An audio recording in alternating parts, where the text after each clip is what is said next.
Have you ever wondered why, with all the hype around battery breakthroughs in those flashy electric cars, our energy storage still feels stuck in the slow lane?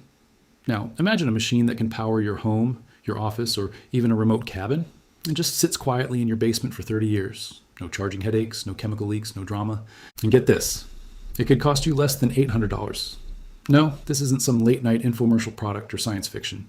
This is a real technology, hiding in plain sight, and it might just be the biggest secret in green energy. So, before you scroll away, hit that subscribe button if you're curious about the real stories behind the headlines, because today's boring economic update is about the $800 energy flywheel, the battery solution nobody bothered to tell you about. All right, let me set the stage. For decades, the world's brightest minds have funneled billions into making better lithium-ion batteries. You see the ads, sleek phones, slick cars, solar panels with wall-mounted batteries. But behind the scenes, there's a problem everyone's quietly worried about. Lithium batteries degrade fast, lose capacity, and eventually end up as hazardous waste. They're expensive, sensitive to extreme weather, and, if we're honest, kind of a pain to recycle. But here's the twist. While researchers argued over chemistry and rare metals, an old-school mechanical technology quietly improved in the background. This is the flywheel. Most people think a flywheel is just a spinning disc in an old engine or a piece of gym equipment. But in the right hands, it becomes a simple, almost maintenance-free energy storage device. And unlike batteries, which depend on complicated chemistry, a flywheel relies on plain old physics. The principle is so simple, you might wonder why we ever needed batteries in the first place. A flywheel stores energy by spinning a heavy disc at enormous speeds. You pump energy in, and it spins faster. When you need power, it slows down, and the energy comes out. That's it. No acid, no rare metals, no flames or fumes. So why isn't every home, school, and hospital in America running on these things? The answer has less to do with science and much more to do with economics, and maybe, if you squint, a bit of industrial inertia. See, in the 1970s, flywheels were pretty bulky, expensive, and honestly, kind of dangerous. The materials of the time couldn't take the incredible stress of spinning thousands of times per minute, and if a flywheel shattered, it was like a grenade going off. That bad reputation stuck for decades. While lithium batteries got smaller and caught the public's imagination, engineers stuck flywheels in the nice idea but too risky folder. Even as the world started worrying about climate change and fossil fuels, nobody thought to dust off the old flywheel blueprints. Lithium-ion's battery chemistry became the golden child. It was glamorous. It felt like the future. But here's the first twist in our story. Over the past 20 years, flywheel tech quietly got a serious upgrade. New composite materials, think carbon fiber and Kevlar, mean today's flywheels are safer, lighter, and more efficient. Modern magnetic bearings let them spin with almost zero friction, so you can charge and discharge them tens of thousands of times without any wear and tear. Instead of huge, clunky machines, you can now get compact flywheel units that sit quietly under a desk or in a wind or solar farm, smoothing out the ups and downs of green energy. And unlike batteries, flywheels don't really age.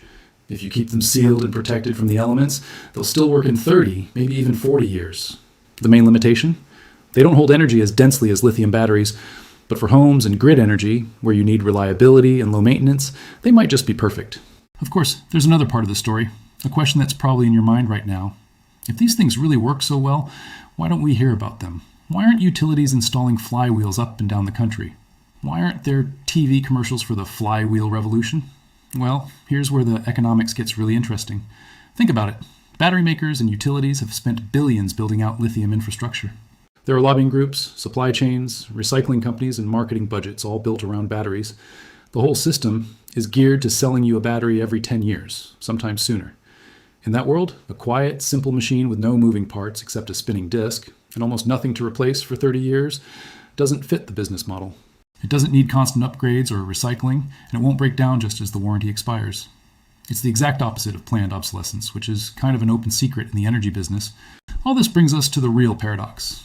The $800 flywheel isn't one company's secret recipe. It's a technology open to anyone with knowledge in engineering and material science. There are dozens of small manufacturers worldwide who quietly ship these things for remote telecommunication towers, off-grid military bases, and industrial backup power. Yet walk into your local hardware store or check the average homeowner's options, you'll almost never see a flywheel next to those glossy battery packs. What's behind that disconnect? Is it just marketing muscle, legacy contracts, or is there something else going on? As we dig deeper, you'll see the often overlooked reasons why some solutions stay in the shadows, no matter how logical, affordable, or reliable they are. Stick around, because this story gets weirder. and a whole lot more relevant for anyone thinking about energy bills, the environment, or simply how we keep the lights on in an uncertain future. Let's pick up where we left off.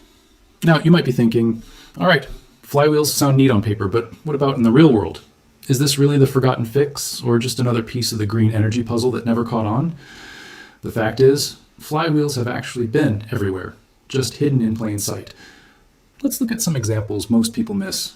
For decades, high-speed trains in Europe and Asia have quietly relied on flywheels for braking and acceleration energy, recycling energy that would otherwise be wasted.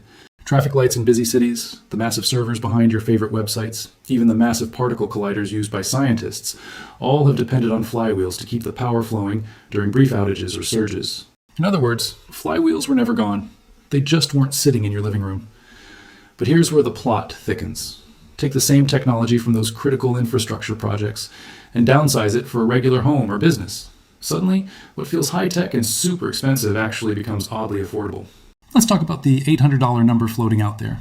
When you break down the cost of a modern composite flywheel system with magnetic bearings and a vacuum chamber, you're in the same ballpark as a mid-range lithium battery for home backup. The guts are straightforward. A precision disc, often made out of carbon fiber or a tough alloy, a strong housing to keep it safe, some magnets for levitation, and simple power electronics to manage in and outflow. Once installed, it pretty much just spins. Silently, no fumes, nothing to leak, nothing to swap out every couple of years. In remote parts of Australia, telecom companies have been quietly swapping out lithium batteries for flywheels and cell towers. And the reason is simple. After installation, service calls drop to nearly zero. Even in rough conditions, the flywheels just keep running. No corroded contacts, no chemistry breakdown in the heat, just basic physics. Momentum holding energy right where you need it. Of course, every energy technology comes with trade-offs. If the average flywheel won't power your house for a week during a blackout like a huge home battery might, at least not yet. What it does incredibly well is handle the daily ebb and flow of solar and wind power. Think about this. You have solar panels and the sun goes behind a cloud for 10 minutes. Most home batteries lose a little juice each time you use them. A flywheel can smooth out that power dip and do it tens of thousands of times without losing capacity. For businesses where a momentary outage means lost data or downtime, flywheels are even more reliable than chemical batteries. They respond instantly. There's no lag whatsoever. That's why giant data centers host racks of flywheels to guard against even a second's drop in power. It's overkill for the average homeowner right now, but as manufacturing gets cheaper, those same advantages become available to everyone. Now, let's consider the underlying psychology and business incentives.